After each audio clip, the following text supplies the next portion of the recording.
Welcome to the day 4 of 21 days diet series आणि दिवसाची सुरुवात झाली छान अशा या उपम्यापासनं. आज ब्रेकफास्टमध्ये उपमा होता, त्यानंतर मस्त फ्रेश झाली आणि स्किन केअर करायला घेतलं.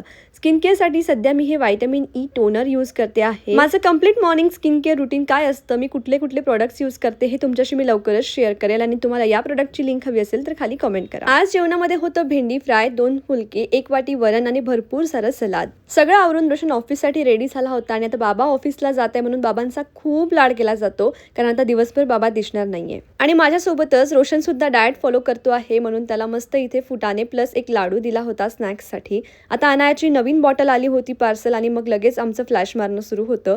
संध्याकाळी स्नॅक्समध्ये मी सुद्धा फुटाणे प्लस एक लाडू घेतला. त्यानंतर घरातली छोटी मोठी कामं आवरली, म्हणजेच कपड्यांच्या घड्या घालून ठेवणे, हे लसण सोलून ठेवणे आणि त्यानंतर मस्त असा अनायाला सुद्धा रेडी करून दिलं. मला या गोष्टीचा ना खरंच खूप आनंद आहे की अनाया कॅमेराला खूप छान फेस करते, मस्त फोटोज व्हिडिओज क्लिक करू देते आणि आजच्या या क्यूट हेअरस्टाईल मध्ये ती कशी दिसते ना मला कमेंट मध्ये सांगायला विसरू नका. नंतर आमचे बाबा आले होते. बाबांना आल्यावर भोग करायचं हे आमचं फिक्स असतं. आल्यानंतर प्रत्येक छोटी मोठी गोष्ट त्याला सांगायची तिला असते, तिच्या भाषेत का होईना पण सगळं समजून घ्यावं लागतं. आणि फायनली आता रोशनकडे तिचा चार्ज दिला आणि मी माझ्या रनिंग साठी निघाले होते. आज भरपूर अशी एनर्जी घेऊन निघाले होते आणि भरपूर अशी रनिंग सुद्धा केली आणि या घामाने आलेला ग्लोनं चेहऱ्यावर एकदम भारी दिसतो. घरी आल्यानंतर पहिलं मी पनीर सलाद बनवायला घेतलं, जे की आजचं आमचं डिनर होतं आणि इतकं भारी झालं होतं की तुम्हाला मी सांगू शकत नाही. तुम्हाला रेसिपी हवी असेल तर खाली कमेंट करून सांगा, मी नक्कीच शेअर करेल. आणि इतके स्टेप्स कंप्लीट करून मी आजचा दिवस संपवला. माझी वेट लॉस जर्नी फॉलो करण्यासाठी मला फॉलो करायला विसरू नका. Bye bye.